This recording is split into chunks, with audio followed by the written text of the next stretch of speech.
Hassan DC ವಿರುದ್ಧ ರೇವಣ್ಣ ಟೀಕೆ ವಿಚಾರಕ್ಕೆ ಸಂಬಂಧಪಟ್ಟಂತೆ ಎಚ್ಡಿ ರೇವಣ್ಣಗೆ ಡಿಸಿ ಲತಾ ಕುಮಾರಿ ತಿರುಗೇಟು ಕೊಟ್ಟಿದ್ದಾರೆ. ವೈಯಕ್ತಿಕವಾಗಿ ಅವರು ಮಾತಾಡಿದ್ದಾರೆ.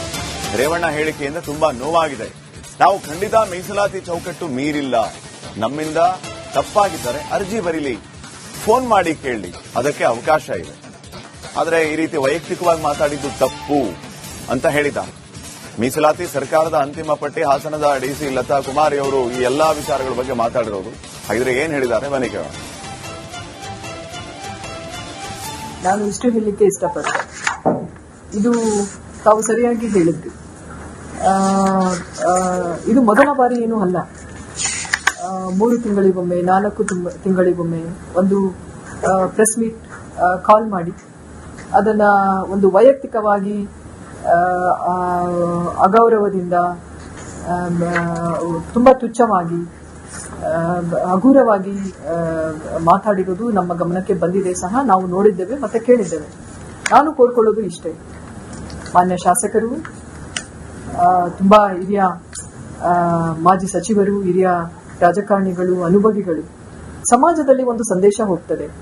ಒಬ್ಬ ಅಧಿಕಾರಿಗಳು ತಪ್ಪು ಮಾಡಿದ್ರೆ ಖಂಡಿತ ಅವರಿಗೆ ಸರಿ ದಾರಿಗೆ ಹೋಗೋ ಹಾಗೆ ಅಥವಾ ಒಂದು ಕಾನೂನಿನ ಚೌಕಟ್ಟನ್ನ ಮೀರಿ ನಾವು ಕೆಲಸ ಮಾಡಿದ್ರೆ ಅದಕ್ಕೆ ಅದರದೇ ಆದ ಒಂದು ನಿಯಮಗಳ ಅಡಿಯಲ್ಲಿ ಅವರಿಗೆ ತಾವು ತಿಳಿಸುವ ಅವಕಾಶ ಖಂಡಿತ ಇದೆ.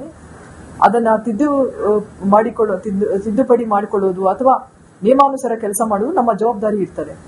ಅದು ಹೊರತುಪಡಿಸಿ ವೈಯಕ್ತಿಕವಾಗಿ ಮಾನಸಿಕವಾಗಿ ಅಷ್ಟು ಹಗುರವಾಗಿ ಒಬ್ಬ ಅಧಿಕಾರಿ ಬಗ್ಗೆ, ಜಿಲ್ಲಾಧಿಕಾರಿಗಳ ಬಗ್ಗೆ ಮಾತಾಡೋದು ಇದು ಅವರ ಘನತೆಗೆ ನಿಜವಾಗ್ಲೂ ತಕ್ಕದ್ದಲ್ಲ. ಯಾವುದೇ ಅಧಿಕಾರಿ ಇರಬಹುದು ಆ ವಿಷಯದಲ್ಲಿ. ನೋಡಿ, ಅಧಿಕಾರಿಗಳು ತಪ್ಪು ಮಾಡಿದ್ರೆ ಅದಕ್ಕೆ ಕಾನೂನಾತ್ಮಕ ಕ್ರಮಗಳನ್ನು ವಹಿಸಲಿಕ್ಕೆ ಎಲ್ಲ ಅವಕಾಶ ಉಂಟು. ದಯವಿಟ್ಟು ಅದನ್ನ ಅವರು ಉಪಯೋಗಿಸಬಹುದು. ಅದು ಬಿಟ್ಟು ವೈಯಕ್ತಿಕ ನೋಡ್ರಿ ಎಂತ ಶಬ್ದಗಳನ್ನ ಬಳಸಿದ್ದಾರೆ ಅಂದ್ರೆ ನಿಜವಾಗ್ಲೂ ಅದು ತುಂಬಾನೇ ನಮಗೆ ನೋವನ್ನ ಉಂಟು ಮಾಡಿದೆ. ಒಬ್ಬ ಅಧಿಕಾರಿ ನೋಡಿ, ನಾವು ಚಿಕ್ಕವರಿದ್ದಾಗ ಅನ್ಕೊಂಡಿದ್ವಿ ಶಿಕ್ಷಣ ಪಡೆದ್ರೆ ಗೌರವ ಕೊಡ್ತಾರೆ ಸಮಾಜ. ಪ್ರತಿನಿಧಿ ಖುಷ್ವಂತ್ ಈಗ ಫೋನ್ ಸಂಪರ್ಕದಲ್ಲಿ. ಖುಷ್ವಂತ್, ಡಿಸಿ ಮಾತಾಡ್ತಾ ಇರೋದನ್ನ ನಾವು ಕೇಳಿಸ್ಕೊಂಡ್ವಿ. ರೇವಣ್ಣ ಅವರೇನಾದ್ರೂ ಇದ್ರ ಮೇಲೆ ಪ್ರತಿಕ್ರಿಯೆ ನೀಡಿದ್ದಾರಾ? ಅಂತದ್ದೇನಾಯ್ತು ಡಿಸಿ ಅವರ ವಿರುದ್ಧ ಆಕ್ರೋಶ ವ್ಯಕ್ತಪಡಿಸುವಂತ ಕೆಲಸ?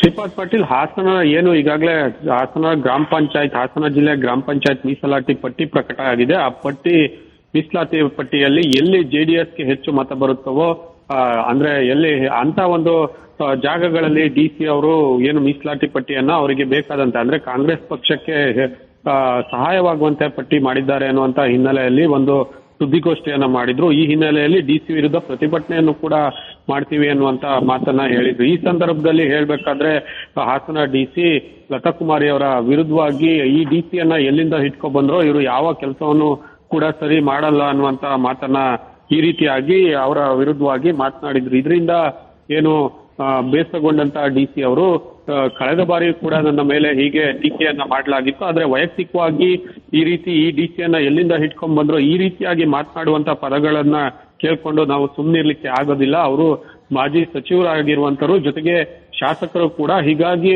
ಒಂದು ಬಹಿರಂಗವಾಗಿ ಒಬ್ಬ ಯಾವುದೇ ಅಧಿಕಾರಿ ಇರಲಿ ಅದನ್ನೆಲ್ಲ ಈ ರೀತಿ ಯಾವತ್ತು ಮಾತನಾಡಬಾರ್ದು ಅನ್ನುವಂಥದ್ದು, ಜೊತೆಗೆ ನಮ್ಮ ಮಾನಸಿಕ ಸ್ಥೈರ್ಯವನ್ನ ಕುಗ್ಗಿಸ್ಲಿಕ್ಕೆ ಹೀಗೆ ಮಾಡ್ತಾ ಇರ್ಬೋದು. ಇದರಿಂದ ನಮಗೆ ನೋವಾಗಿದೆ, ಆದ್ರೆ ನಾವು ಯಾವತ್ತೂ ಕೂಡ ಇಂಥದಕ್ಕೆಲ್ಲ ಹೆದರೋದಿಲ್ಲ. ಮಾನಸಿಕವಾಗಿ ನಾವು ಧೈರ್ಯವಾಗಿದ್ದೆ. ಏನೇ ಕೂಡ ತಪ್ಪಾಗಿದ್ರು ನಮ್ಮಿಂದ ಅದಕ್ಕೆ ಬೇಕಾದ್ರೆ ಅರ್ಜಿ ಕೊಡ್ಬೋದು, ಕಾನೂನಾತ್ಮಕವಾಗಿ ಸರಿ ಮಾಡ್ಕೊಡ್ಲಿಕ್ಕೂ ಅವಕಾಶ ಇದೆ. ಇಲ್ಲ ಅಂದ್ರೆ ಫೋನ್ ಮಾಡ್ಬೋದು. ಆದ್ರೆ ಪದೇ ಪದೇ ಈ ರೀತಿ ಅಧಿಕಾರಿಗಳ ಮೇಲೆ ರೇವಣ್ಣ ಅವರು ಈ ರೀತಿ ಮಾತನಾಡೋದು ತಪ್ಪು. ಮತ್ತೆ ನಮ್ಮನ್ನು ಯಾರು ಕೂಡ ಹಿಡ್ಕೊಂಡ್ ಬಂದು ಈ ಸ್ಥಾನಕ್ಕೆ ಕೂರ್ಸಿಲ್ಲ. ಶಿಕ್ಷಣವನ್ನ ಕಲಿತು ನಾವು ಸಂವಿಧಾನಿಕವಾಗಿ ಬಂದು ಈ ಹುದ್ದೆಯನ್ನ ಇರೋದು ನಮ್ಮ ಓರ್ವ ಡಿಸಿಯಾಗಿ ನನ್ನ